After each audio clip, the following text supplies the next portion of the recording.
Good afternoon, everyone. As you all know, I had a phone call with the President of the United States this morning.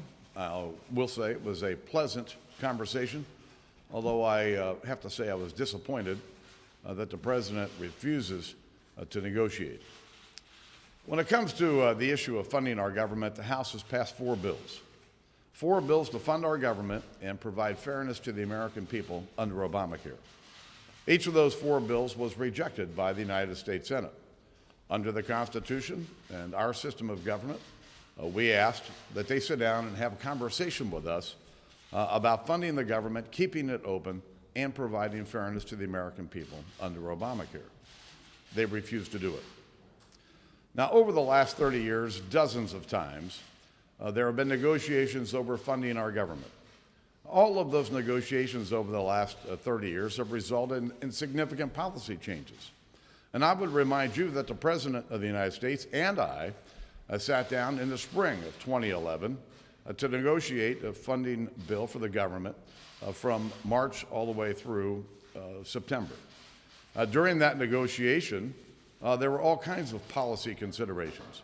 And if you recall, the Opportunity Scholarships for kids here in D.C. was in fact restored into law.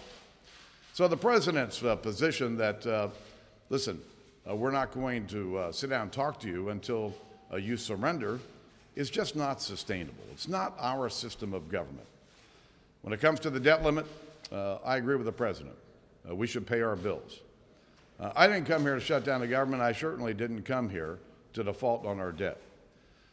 But when it comes to the debt limit, again, over the last 40 years, 27 times the debt limit has been used to carry significant policy changes that would, in fact, reduce spending and put us on a saner fiscal path.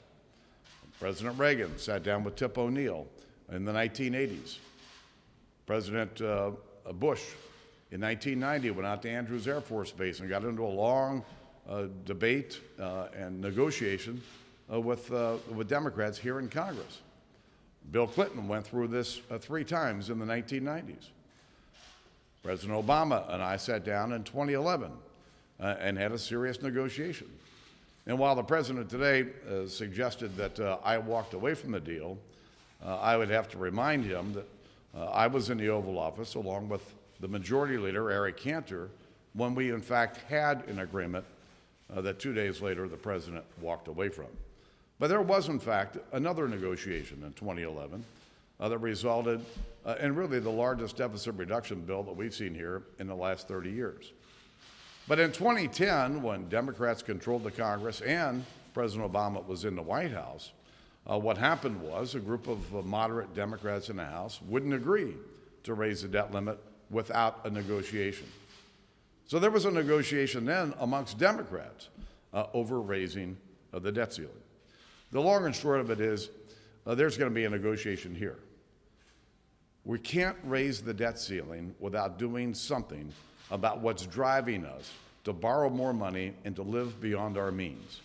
The idea that we should continue to spend money that we don't have and give the bill to our kids and our grandkids would be wrong. This isn't about me, and frankly, it's not about Republicans. This is about saving the future for our kids and our grandkids. And the only way this is going to happen is to, in fact, have a conversation. So it's time to have that conversation. Not next week, not next month. The conversation ought to start today. And I'm hopeful that whether it's the President or Democrat leaders here in the Congress, we can begin that conversation.